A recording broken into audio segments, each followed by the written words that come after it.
se me ocurrió pensar en algunos temas para discutir, obviamente, para una eventual reforma de la ley 13.133, que tuvo desde el 2004 a la fecha varias reformas, por supuesto, que bueno, tal vez ya las están pensando y nos enteramos por el doctor Blanco, y me dice chocolate por la noticia, esto está en carpeta, qué sé yo. Bueno, una serie de cuestiones que han ido surgiendo, porque además tengamos en cuenta que el año pasado, sí, el 2021, tuvimos una gran novedad procesal en materia de consumo, no en provincia de Buenos Aires, no en Nación, pero sí en Ciudad de Buenos Aires, que es el Código Procesal de las Relaciones de Consumo de la Ciudad Autónoma de Buenos Aires, largo el título, y el funcionamiento de este fuero contencioso, administrativo y tributario, y de las relaciones de consumo con juzgados con competencia exclusiva en consumidor. Y bueno, le ha surgido, digamos, al sistema bonaerense, entre comillas, una competencia, quiero decir, algo como para comparar, algo como para comparar. Y me parecía interesante ver algunas cuestiones. Vamos a ver si el PowerPoint me lo permite. Bueno, acá estamos. El doctor Blanco hace un minuto mencionó algunas de las características que tiene el sistema bonaerense. La ley 13.133 se caracteriza por un modelo descentralizado, donde el reclamo del consumidor por vía administrativa puede nacer y terminar en el ámbito municipal. Cada municipio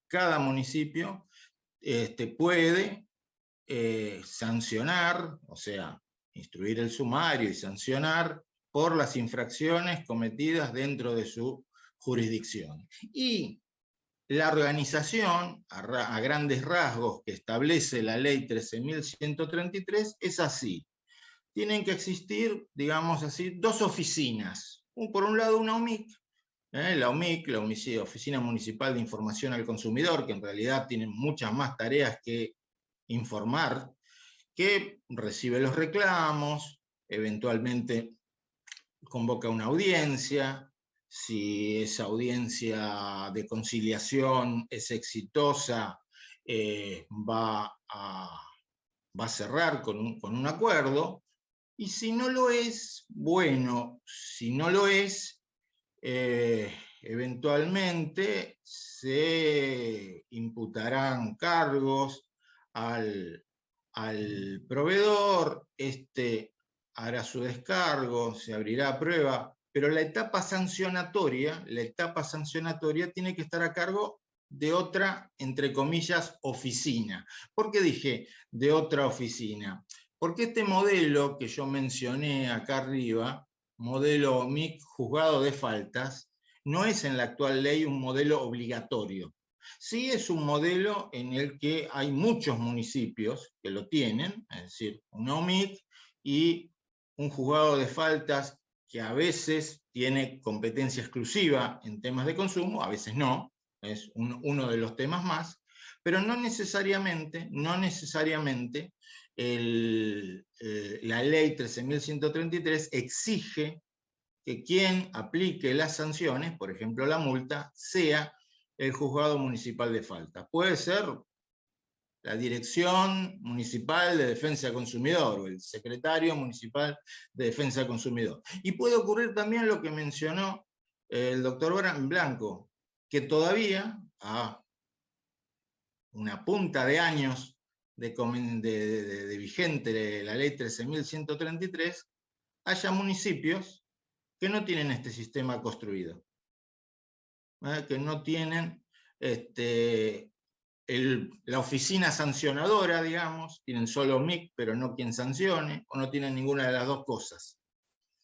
¿Por qué? Porque la ley no puso plazos. La ley no puso plazos, tal vez prudentemente en ese momento, año 2004, 2003, pero se publicó en el 2004, y tampoco impuso un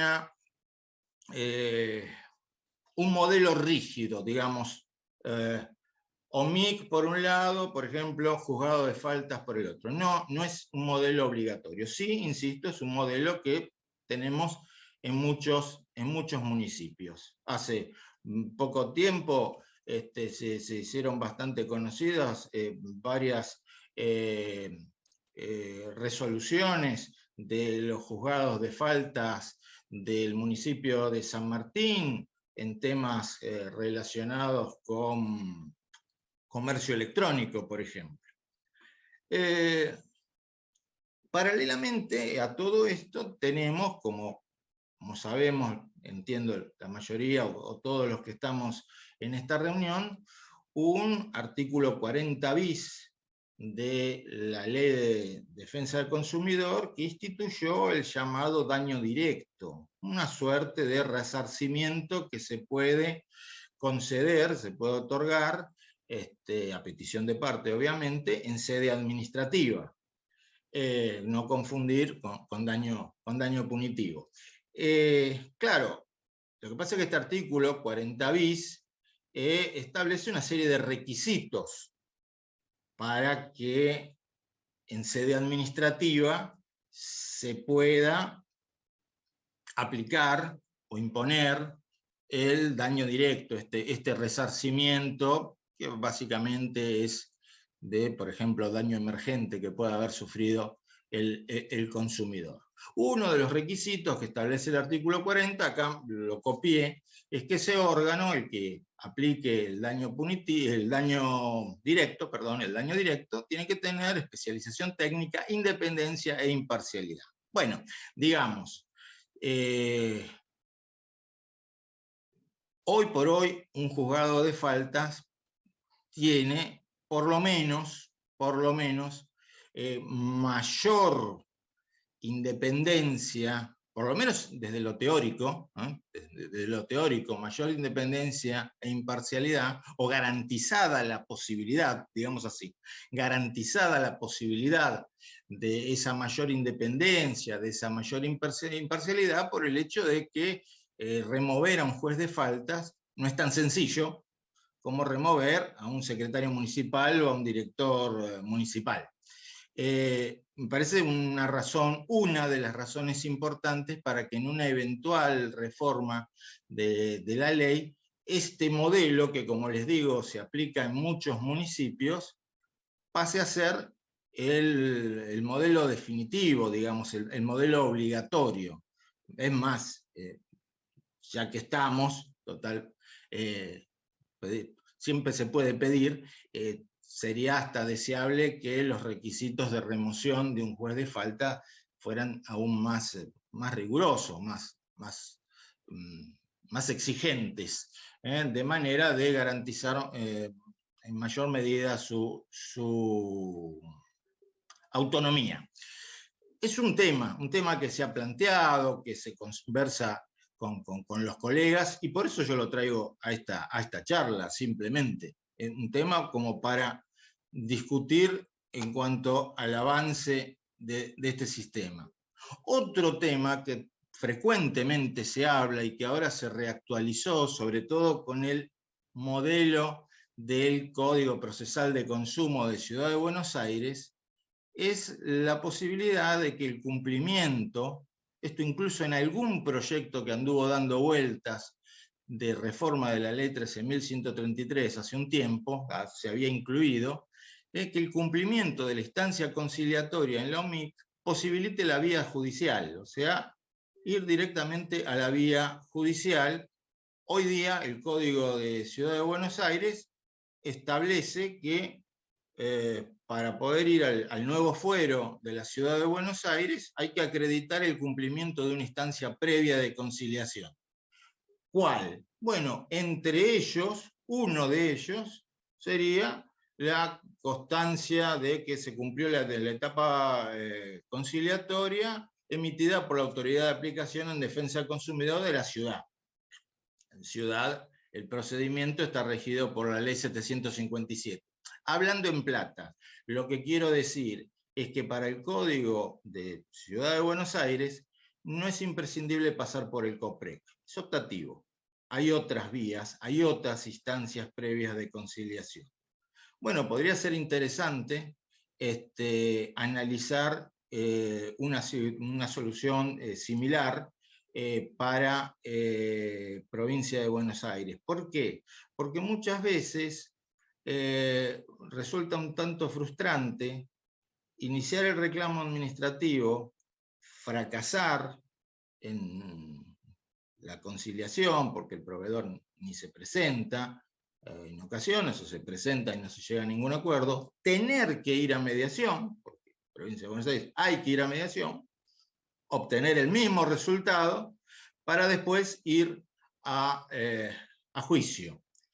Sería interesante que los letrados pudieran evaluar la mejor estrategia procesal, y a veces la mejor estrategia procesal puede ser ir directamente a mediación, a veces la mejor estrategia procesal puede ser ir a esa conciliación en sede administrativa, que de fracasar habilita directamente la instancia judicial. Me parece que también se tendría que repensar la ley 13.951, la ley de mediación de la provincia de Buenos Aires,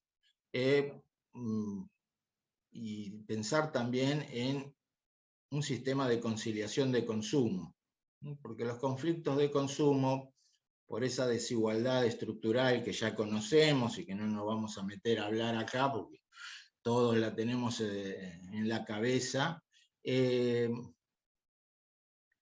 exigen un rol más activo de parte de aquel tercero que va a intervenir.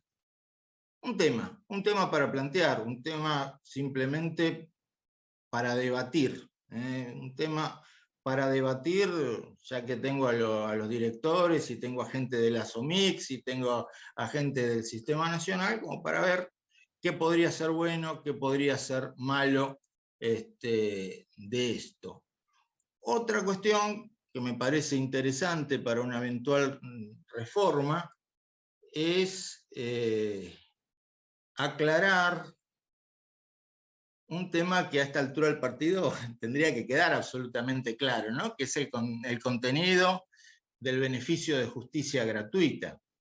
En provincia de Buenos Aires está regulado en el artículo 25, si no me equivoco, de la ley 13.133. Pero a su vez sabemos que la ley nacional habla de beneficio de justicia gratuita, aunque no define qué se entiende por beneficio de justicia gratuita. Y todo eso armó una tremenda discusión que ahora parece que está zanjada por la Corte Suprema de Justicia de la Nación, porque teníamos las dos famosas posturas, el que planteaba que ese beneficio de justicia gratuita es un beneficio de litigar sin gastos, como en algunos fallos bonaerenses se dice, un beneficio de litigar sin gastos ministerio legis, o sea, automático, y después teníamos otra postura más restrictiva, desde la doctrina y la jurisprudencia, que entendía que el beneficio de justicia gratuita era simplemente, bueno, no va a pagar tasa de justicia, tiene acceso gratuito a la justicia. De hecho, fin del año pasado, la Cámara Nacional en lo Comercial tuvo que terminar sacando un plenario, el plenario Falabella, diciendo no, es equivalente a un beneficio de litigar sin gastos. Y la ley provincial, bueno, sigue planteando que el juez puede apartarse del principio objetivo de la derrota a la hora de distribuir las costas, lo cual genera una discusión. ¿Es exactamente igual a un beneficio de litigar sin gastos? Y entonces nos encontramos con jueces provinciales que directamente el artículo de la ley 13.133 ni lo mencionan, se ocupan exclusivamente de la ley nacional y la interpretan como beneficio de litigar sin gastos, y otros que no tienen la misma postura. Sería interesante que en una eventual reforma se quede más claro el tema. Acá simplemente puse cómo quedó el tema regulado en el Código Procesal de Consumo de Ciudad de Buenos Aires. insisto, un tema que me pareció interesante traer. Otro tema también de cara a una eventual reforma y por ciertos fallos que han empezado a salir. Ustedes saben que con el tema de los problemas derivados de los planes de ahorro, problemas que básicamente son el desfasaje entre las cuotas y de los planes de ahorro y los ingresos de los suscriptores, bueno, se han producido y se siguen produciendo una multiplicidad de demandas en todo el país. Pero específicamente en la provincia de Buenos Aires, el defensor del pueblo de la provincia de Buenos Aires había tomado cartas en el asunto, tanto en reclamos individuales como en varias acciones colectivas. Defensor del pueblo de la provincia de Buenos Aires.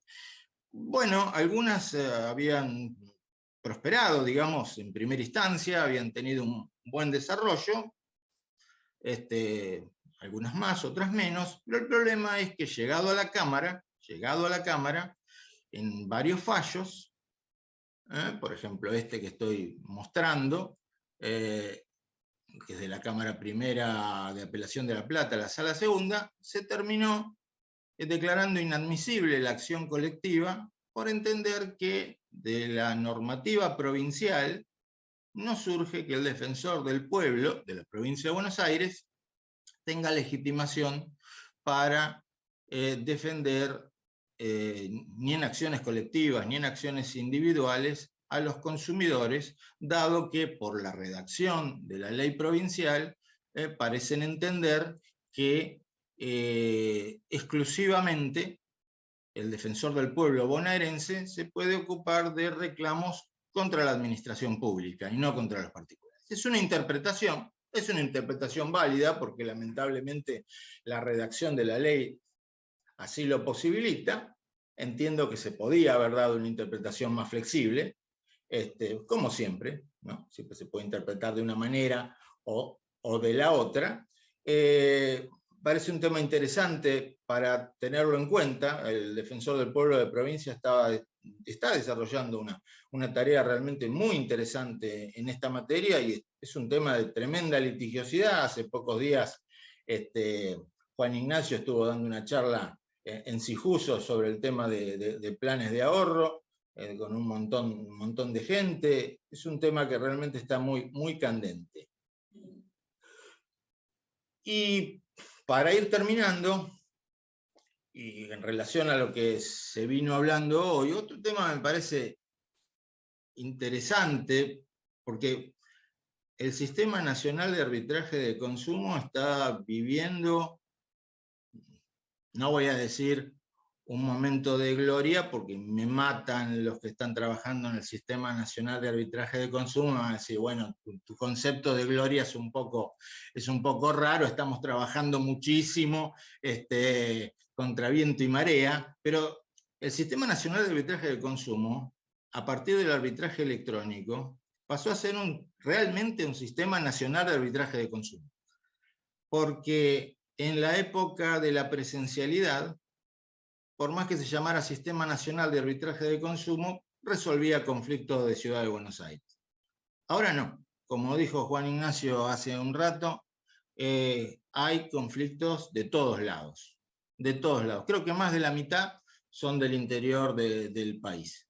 Desde que la pandemia nos hizo avanzar. Desde que la pandemia nos hizo avanzar y pasamos a un sistema de arbitraje electrónico. Ahora, como también decía Juan Ignacio hace un rato, el arbitraje en general es un instituto que no ha tenido buen tratamiento ni desde la normativa, ni desde la doctrina. Como bien decía él, en la facultad no nos enseñaban nada sobre eso, sabíamos que algo decía el Código Procesal en mi época. ¿Qué arbitraje de consumo? Estaba en el Código Procesal y ni lo estudiábamos porque sabíamos que no iba para el final, ni para el parcial, ni para nada. Y el nuevo código, aunque reguló el contrato de arbitraje,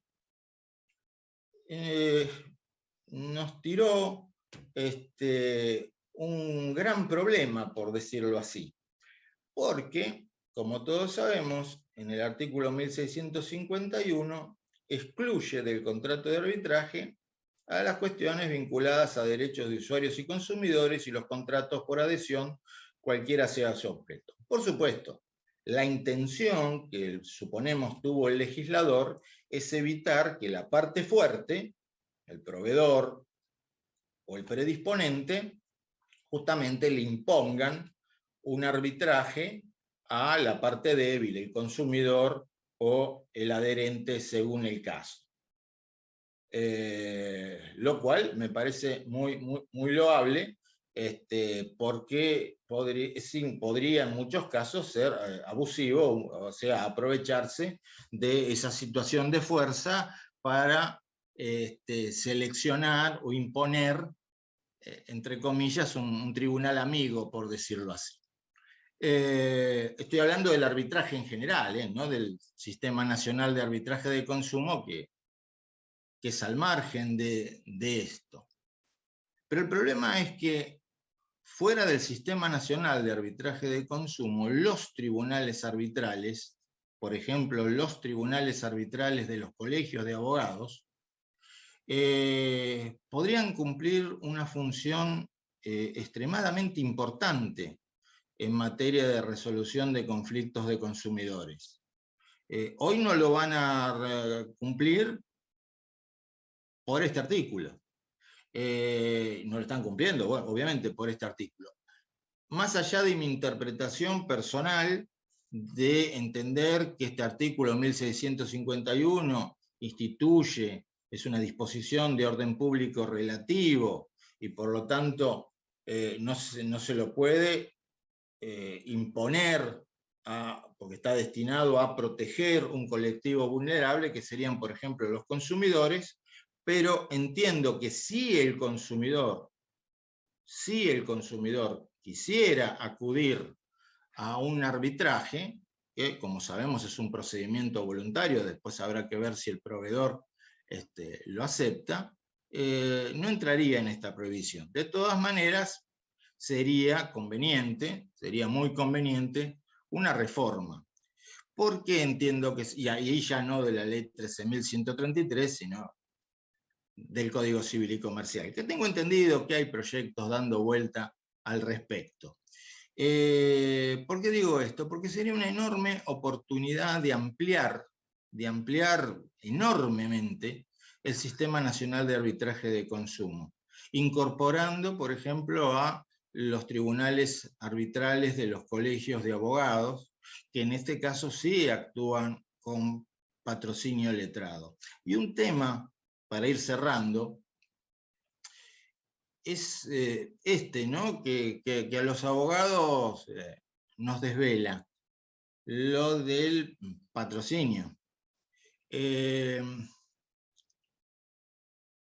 lo de los honorarios, porque no vivimos del aire.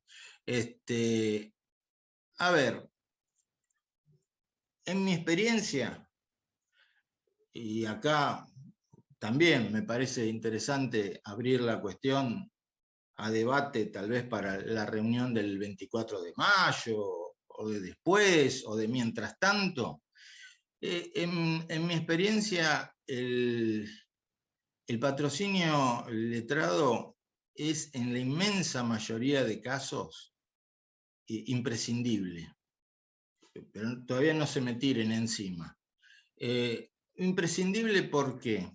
Porque aún el formulario, que aparentemente parece ser más sencillo y más claro, llená este formulario consumidor que vos lo podés llenar sin ningún problema, no es tan sencillo, no es tan claro.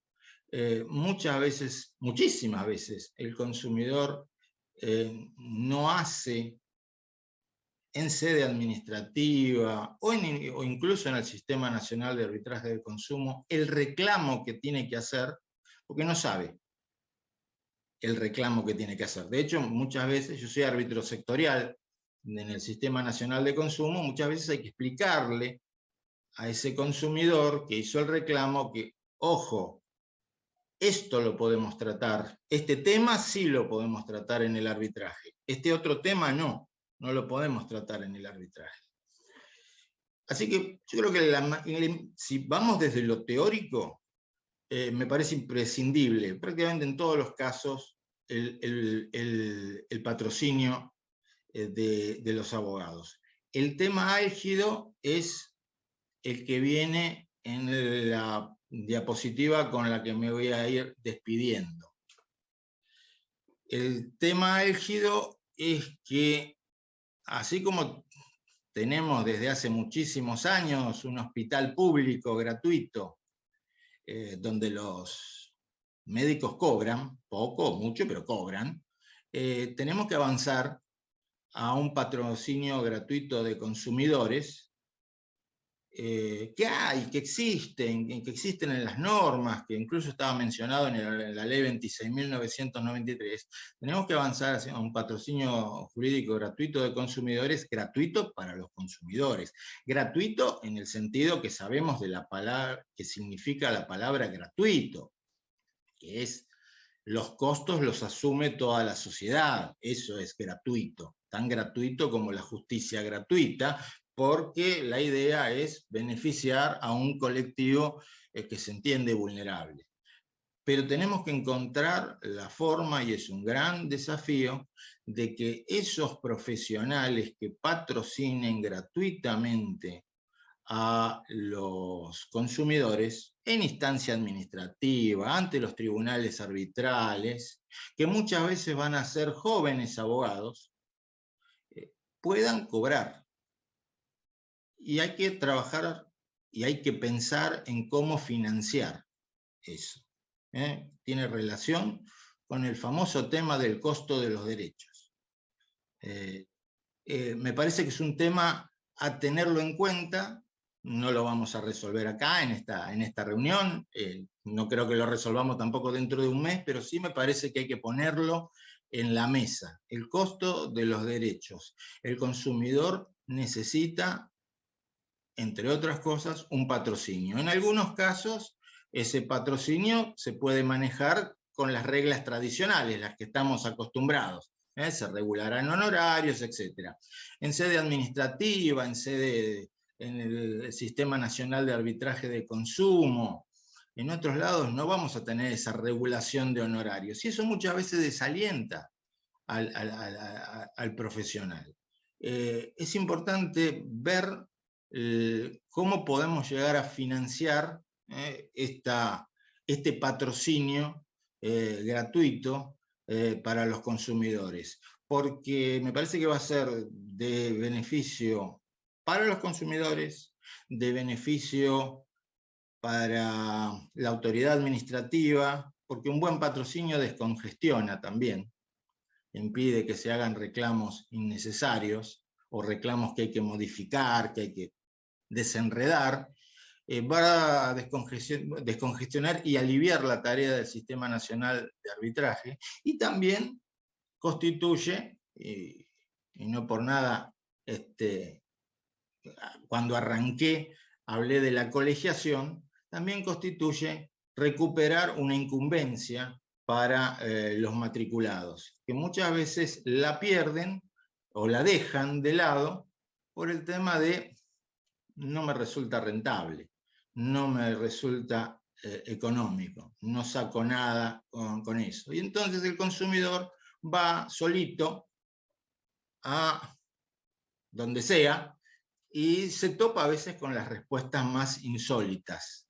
En algunos casos, digamos en la mayoría de los casos, la atención es magnífica, pero a veces le dicen, no, mire, usted no, esto no tiene nada que ver, esto no es un tema de consumo, vaya a reclamar a tal lado. Y como no tiene alguien a su lado que le diga, sí, esto es un tema de consumo por tal y tal razón, se vuelve del mostrador, o hoy con la virtualidad se queda con la contestación que le dieron, y tenemos un consumidor frustrado, digamos así, por decirlo de alguna manera. Bueno, es simplemente un paneo de algunos temas que me parecen interesantes, como para pensarlos, simplemente como para pensarlos, y sin perjuicio de que debe haber otros temas tan o más interesantes, pero me pareció propicia la ocasión para hacer estas